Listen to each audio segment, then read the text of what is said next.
Okay. आज का topic हम डिस्कस कर रहे हैं रिस्ट जॉइंट। उसका एनाटॉमी कैसा है, मूवमेंट किस तरह की होती है, और कॉमन डिसलोकेशन, फ्रैक्चर, स्प्रेन और स्ट्रेन, ये जो कॉमन है रिस्ट जॉइंट में। और इसका ये भी देखेंगे कि रिस्ट जॉइंट में ऑस्टियोआर्थराइटिस क्यों नहीं होती, क्यों कॉमन नहीं है। बाकी जॉइंट के कंपेयर में रिस्ट जॉइंट में अर्थराइटिस के चांसेस बहुत कम होते हैं। ओके। रिस्ट जॉइंट जो एनाटॉमिकल जो फॉर्मेशन है वो कार्पल बोन और अल्ना रेडियस का अप्रोच के बाद बनती है ना। Lower end of ulna radius, two plane flexion, extension और अल्ना डेविएशन, रेडियल डेविएशन, ये इस तरह की मूवमेंट होती है। और थोड़ी सी इसमें ग्लाइडिंग मूवमेंट भी होती है, ठीक है ना। इसमें सबसे इंपॉर्टेंट क्या है, कुछ ऐसे स्ट्रक्चर होते हैं जो बहुत ही टाइट बैंड, रिस्ट में जो बैंड होती है ना उसके नीचे से क्रॉस होते हैं। तो फिजियोथेरेपिस्ट के लिए बड़ा इंपॉर्टेंट है कि उस स्ट्रक्चर को भी समझा जाए। कभी कभार उसके नीचे में प्रेशर स्टार्ट हो जाती है आर्टरी या वेन्स की, उसके कारण से भी रेफर पेन हैंड में जाते हैं। तो जब भी हैंड की कोई भी डायग्नोसिस करें तो उसमें फोर आर्म और रिस्ट जॉइंट का डिफरेंशियल डायग्नोसिस जरूर करें। ऐसे तो सारी बीमारियों में ही डिफरेंशियल डायग्नोसिस करनी चाहिए, उससे पता चल जाता है आपको कि ये प्रॉब्लम टू दी पॉइंट इसी जगह से है, उसका किसी और जगह से कोई कनेक्शन नहीं है, ठीक है ना। हैंड, रिस्ट के बाद जो हैंड है, इसका जो सप्लाई है, मेनली इसकी सप्लाई होती है अल्नर नर्व से, जिसको मास्टर नर्व भी बोलते हैं, जो हैंड, जिसको म्यूजिशियन नर्व भी बोलते हैं, क्योंकि वो बहुत ही फाइन मूवमेंट को कंट्रोल करता है। रिस्ट जॉइंट में सबसे एक और इम्पोर्टेंट ये है कि इसमें अर्थराइटिस डेवलप नहीं होती और बहुत ही अनकॉमन है। रेयरली कहीं पर आप देख लेंगे किसी को कि रिस्ट जॉइंट में अर्थराइटिस डेवलप हुई है। रोमेटॉइड अर्थराइटिस के चांसेस होते हैं इस एरिया में, क्योंकि वो इन्फ्लेमेटरी डिजेनरेटिव डिजीज है और उसके थोड़े से जो सिम्टोमेटिक कंप्लेंट हैं या ट्रीटमेंट है वो अलग ही होती है ऑस्टियोआर्थराइटिस से। ऑस्टियोआर्थराइटिस डिजेनरेटिव डिजीज है। रोमेटॉइड अर्थराइटिस अफेक्ट करता है रिस्ट जॉइंट को। रोमेटॉइड अर्थराइटिस इन्फ्लेमेटरी डिजीज है जो कॉमनली ऑटोइम्यून डिजीज के जैसा बिहेव करता है, और उसमें आपके अपने ही बॉडी के जीन जो होते हैं वो इन्वॉल्व होते हैं उस बीमारी में, रोमेटॉइड अर्थराइटिस में। कोई और ऐसा बीमारी है जो बहुत ही कॉमन है, रिस्ट डिसलोकेशन, है ना, कि प्लेयर्स कोई बहुत ही कॉमन है। रिस्ट स्प्रेन, स्ट्रेन प्लेयर्स में बहुत कॉमन है जो कॉन्टैक्ट गेम खेलते हैं। कॉन्टैक्ट गेम का मतलब है कि जो directly one two one touch में होते हैं एक दूसरे के, है ना। जो रेसलर होते हैं, जो मुक्केबाज होते हैं, उनकी कलाई बहुत स्ट्रांग होनी चाहिए। तो उसके लिए भी फिजियोथेरेपिस्ट का बड़ा इंपॉर्टेंट रोल है कि आप क्या उनको सजेस्ट करेंगे। जो जिम ट्रेनर हैं या जो जिम करते हैं उनके लिए भी रिस्ट का बड़ा इंपॉर्टेंट है कि आप जिम करते समय ज़रूर ये बताएं कि आप रिस्ट बैंड जरूर डालें, और उसकी कितनी टाइटनेस होनी चाहिए, और वो टाइटनेस जब देते हैं तो किस किस एरिया में सपोर्ट बेहतर होनी चाहिए, ये बहुत ज़रूरी है ना। Flexor compartment of four arm, extensor compartment of four arm के सारे मसल्स, जो लॉन्ग मसल्स होते हैं, वो आपको यहीं से रिस्ट से क्रॉस होकर के हैंड तक जाते हैं। लिगामेंट और टेंडन का अटैचमेंट जो है कोलेट्रस लिगामेंट होते हैं, है ना, जो रिस्ट को एक तरह से अपनी जगह पर रखते हैं। मूवमेंट बता दिया मैंने आपको कि flexion, extension, ulnar deviation and reduction. Circumduction भी है, ये भी एक कम्बिनेशन ऑफ मूवमेंट इसको बोलते हैं, इसमें सरकमडक्ट करते हैं, इसमें सारी मूवमेंट इन्वॉल्व हो गई एक साथ में, और एक ग्लाइडिंग मूवमेंट है। ओके, फ्रैक्चर है, इसके आसपास की जो फ्रैक्चर है वो बहुत ही कॉमन है। कॉलिज फ्रैक्चर भी इसी के आसपास में होती है ना। प्लस हेड ऑफ रेडियस जो होता है और उसका जो लोअर एंड ऑफ जो रेडियस है, इन दोनों में डिफरेंस करना बहुत जरूरी है ना। Lower end of ulna radius का जो फ्रैक्चर है किस तरह से हो सकता है, कुछ बताएंगे आप। जब कोई फॉल करता है तो हाथों से अपने आप को रोकना चाहेगा ताकि उसकी चोट कम आया उसे, उसी समय एक्स्ट्रा प्रेशर पड़ने से ये फ्रैक्चर बहुत ही कॉमन होता है। आउट स्ट्रेच्ड हैंड और अपने आप को रोक रहा है, रोड साइड एक्सीडेंट में बहुत ही कॉमन होती है। कहीं कोई ऊंचाई से गिर रहा है तो रिस्ट फ्रैक्चर के चांसेस बहुत ज़्यादा होते हैं।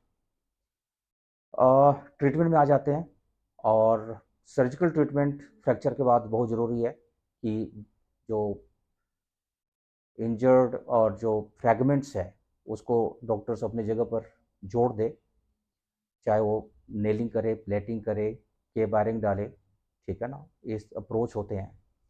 कभी कभार सिंपल सा प्लास्टर कास्ट भी डालते हैं। अब प्लास्टर कास्ट आज के समय में तो बिल्कुल डिफरेंट हो गई है। पहले वाली कैल्शियम कार्बोनेट वाली तो प्लास्टर कास्ट होती नहीं है। अब आजकल प्लास्टर कास्ट बहुत ही लाइट वेट हो गई है और वो मोल्डेबल होती है, हीट करके उसको लगा दिया जाता है। लेकिन फिर भी प्लास्टर ही लगा सकते हैं, ये भी एक ऑप्शन होता है अपने पास में, ठीक है।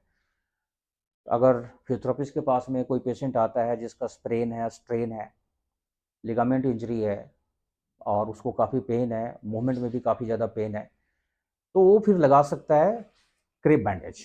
क्रेप बैंडेज के लिए हमने कल बात कर लिया था कि किस तरह से क्रेप बैंडेज लगाते हैं पेशेंट को, ठीक है ना। और आज फिर से एक बार देखेंगे कि क्या किस तरह से क्रेप बैंडेज लगाते हैं। कोई एक आ जाओ, यहाँ पर आओ।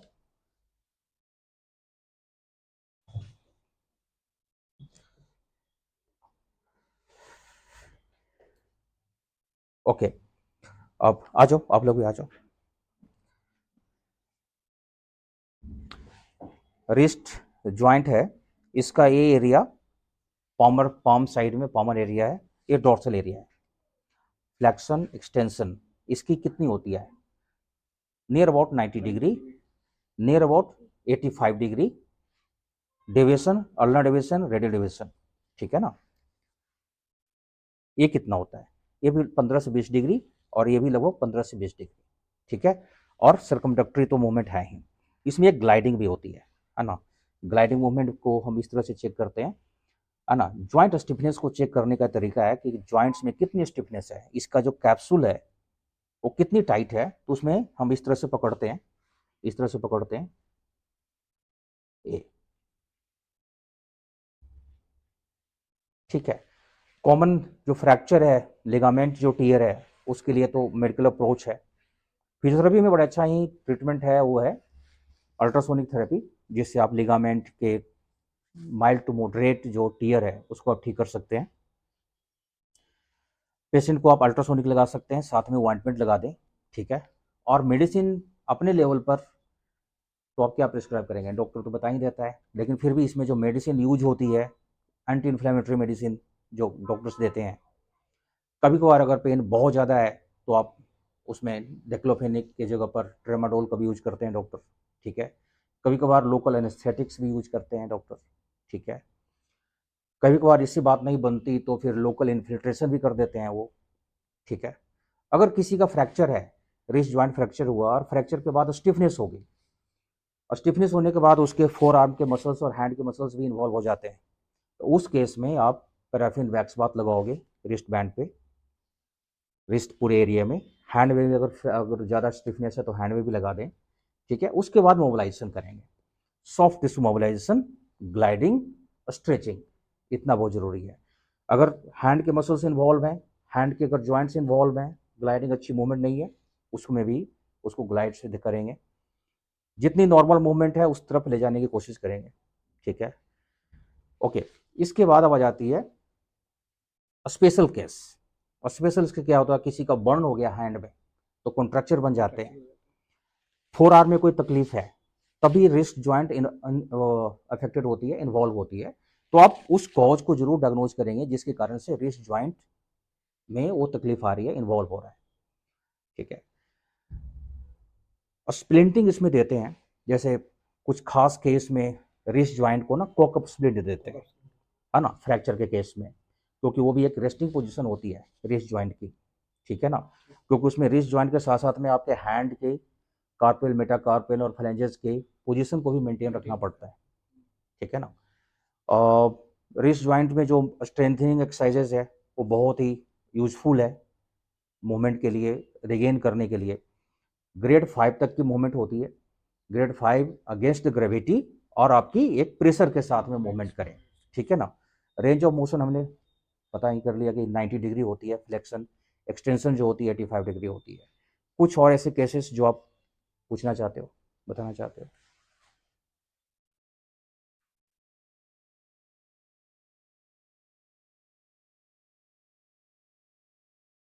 नहीं, इसमें अगर कभी कभार कुछ लोगों की तकलीफ काफ़ी पुरानी होती है और उसमें अगर आपको ग्लाइडिंग देने की ज़रूरत पड़े तो ग्लाइडिंग देने का तरीका बता देता हूँ कि किस तरह से करते हैं।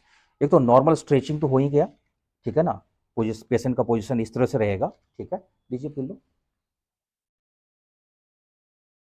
है ना, है ना। और उसके बाद यहाँ से होल्ड करेंगे इस तरह से और ये मूवमेंट करेंगे, ठीक है। या फिर अपोजिट साइड के हैंड से, जैसे इसका लेफ्ट हैंड में तकलीफ है तो हम राइट, इसका लेफ्ट है, अपना भी दूसरे साइड का भी लेफ्ट है, ठीक है ना, इस तरह से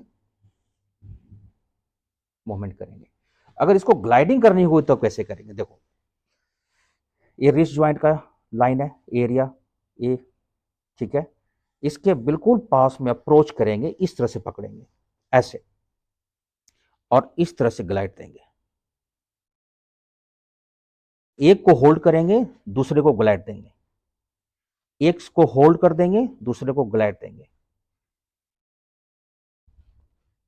ए, फिर साइड बाय साइड एक ग्लाइड देंगे, फिर है ना डिस्ट्रैक्शन फोर्स देंगे, ये फिर से up and down, side by side, फिर एक स्ट्रेच ग्लाइड देंगे ये। और ये बहुत ही इफेक्टिव होनी चाहिए, पेशेंट को कोई तकलीफ नहीं हो, नहीं पकड़ने में तकलीफ हो, नहीं आपको करते समय तकलीफ हो। पेशेंट बिल्कुल कंफर्टेबल होनी चाहिए। पेशेंट को पहले बता दें कि हम क्या करने वाले हैं। इस मूवमेंट, इस मैन्यूवर से ना रिस्ट ज्वाइंट काफ़ी तेजी से मूवमेंट रिगेन कर लेता है और उसकी जो आपकी अल्ना रेडियस का जो बीच में जो ज्वाइंट बन रहा है ना, इसको भी आप ग्लाइड कर दें। यहाँ से भी आप कार्पल बोन्स को भी ग्लाइड कर सकते हैं, है ना। ये ग्लाइडिंग रिस्ट ज्वाइंट की बहुत ज़रूरी है, ये अल्ना रेडियस की, ये दोनों के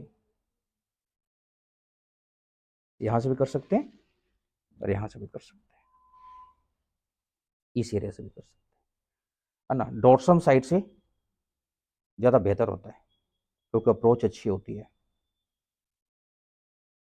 ना। इसमें कुछ स्पेशल स्ट्रेचिंग है जो फोर आर्म के मसल्स के लिए होती है, वो ये होती है ना। इस तरह से स्ट्रेच करेंगे आप।